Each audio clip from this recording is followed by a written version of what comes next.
Hello, here's some Spanish guidance on how to prepare your writing to make sure you've got the best quality writing that you can, and it's also useful for preparing or thinking about any responses to speaking questions you might have.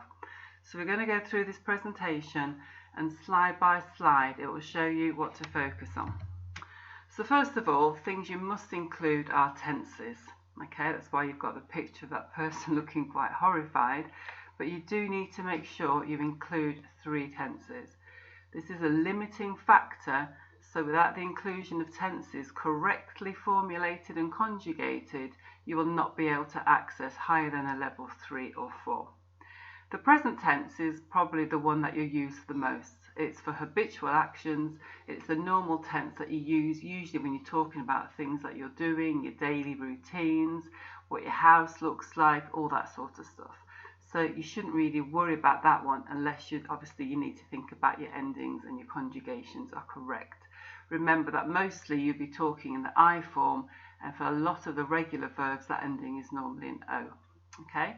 If you need to recap on how to use it, look back through your resources and you'll have your 3 steps present tense sheet, and that will show you how you knock off the last AR, ER and IR and add on the correct endings.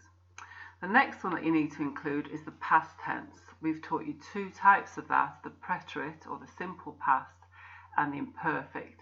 And these are talking for past events, so holidays that you went on, things that happened in your primary school, what your uniform used to look like, things you might have bought in the past. And normally in an exam situation that will be highlighted by, they'll ask you, often it's hiciste, that verb, that is what did you do. The question will normally come in the past tense, and so you know that's the tense you need to use to answer those sorts of questions. Especially in the higher paper, there will always be a chance for you to talk about something or write about something in the past tense. The future tense, there are 3 types of different future tenses that you've seen. There's the very simple one, which is the expression voi a, and the verb after it going into the infinitive, which was the going to, and that's for future intentions. So for example, voy a escribir, I am going to write. Me gustaría and an infinitive, this is classed as a conditional tense, which is also a future. That's what you'd like to do in the future. So me gustaría ir al cine, I'd like to go to the cinema. Both of those you should be quite familiar with, and they both class as future tenses. And there is the basic simple future, which we don't really use as much. You conjugate that with future endings. Again, you knock off the AR, ER and IR, and that is equivalent to will in English. So I will go to the cinema, iré al cine. Okay, but you don't need to stress too much about that one, because using the voy a or the me gustaría ones do count as the future tense. When you use the futures, please make sure that you get your endings correct so that you get those marks for having those tenses in. But actually, even if you do have an attempt and they are not quite right, you still can have a go at a higher band, because you show that you have actually had an intention of trying to use different tenses. Okay? The next one is make sure you include opinions. This is also a limiting factor, and you cannot get above a grade 3 without a justified opinion. So you have spent since year 7, most of you doing these, so they should be really easy. Justified opinion is an opinion with a reason. So the really simple one is me gusta el chocolate, which is your opinion.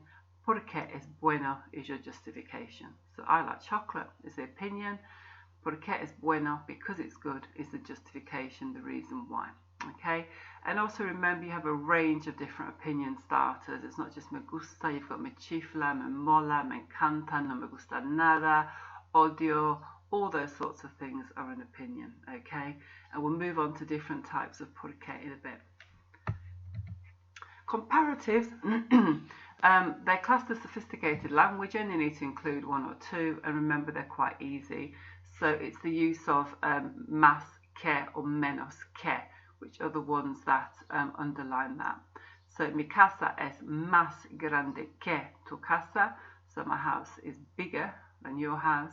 Or mi casa es menos guay que tu casa, my house is less lovely than your house. Okay, and you can use these when you're describing people. You can talk about your one brother being less intelligent than you, or your best friend being more beautiful than you, or your house being not as big as a mansion. So you can try and think of situations you can just slip one in, and the more that you do that now and you practice writing, the more chance you'll get of remembering to slip one in when you're actually in the exam situation.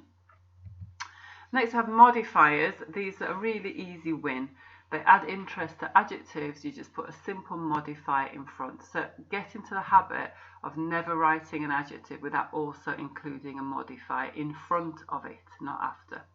So you've got some like muy, which is very, bastante, quite, realmente, really, un poco, a bit, extremadamente, extremely.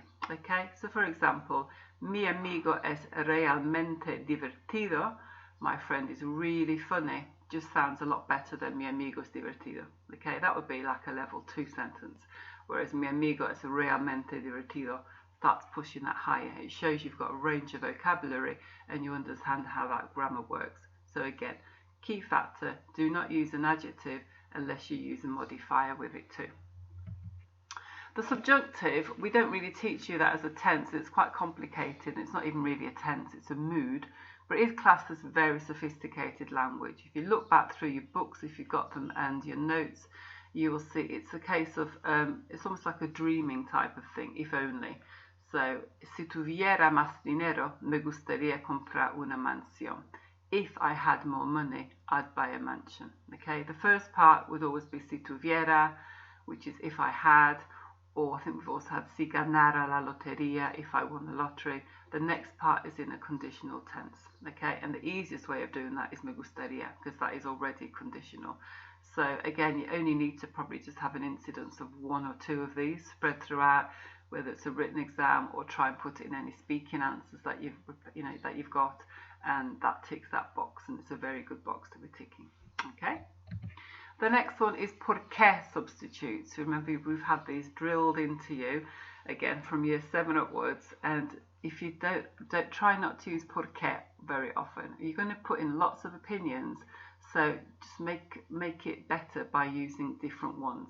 So ya que, dado que, and puesto que all mean exactly the same as por qué, but they just look so much better in terms of range of language. And examiners actually do look out for them, and this was a little mental box. Oh yeah, look, there's a ya que, there's a dado que, they know their stuff. Okay, so don't use por qué if you can use something better. That's a really easy win. Extended opinion starters, the next one. So check your vocab extension sheets. You should all have those in packs or in your books. And there's also avocado sheets, which I have included a copy of the image at the end of this PowerPoint for you to have a look at. And there are a range of great opinion sentence starters there. And this makes your work stand out for your advanced range of language. I would choose 3 or 4 that you like the sound of, that you think, yeah, I can remember them, that you become really familiar with, and just keep sticking them in. Okay, so you've got diría que, I would say that, a mi modo de ver, from my point of view, por un lado, on one hand, por otro, on the other hand, desde mi punto de vista is also from my point of view, creo que, I believe that, pienso que, I think that. So don't just say me gusta porque es interesante. You can just say, a mi modo de ver, creo que me gusta porque es interesante. Just added loads of simple stuff in. Doesn't change the meaning, but it just looks so much better. Looks like you know what you're doing. It's, again, another simple win. And the last main thing really is to check for common errors. Always leave yourselves time in an exam to make sure you've got time for proofreading, and also before you submit any work for marking, whether it's classwork or any sort of prep that you're doing, take that time to check, because checking while you've got the teacher there and someone to give you feedback means that you're so much more aware of it when it comes to doing your final exam. So these are the most common mistakes that people make. So the endings, but nouns and adjectives. Is it an O? Is it an A? Is the L and the la matching the male or the female? Is the plural matching all the way through? So check over, does it all match up and is it correct? So that's what I said before, our adjectives matching up. Okay, is it una casa pequeña or have you put pequeño? Okay. Also make sure your adjectives are after nouns, not before. Remember what I said, the noun is like the car and the adjective is the petrol or the diesel. You need to know what sort of car you've got to know what sort of thing you put into it. Adjectives are the same. You need to know what noun you've got first before you then match the adjective to it. So it's noun plus adjective. It's casa grande, not grande casa. It is the opposite to English. Check. Are your verbs conjugated correctly? So many people put verbs in and then they lose the marks because the endings are wrong.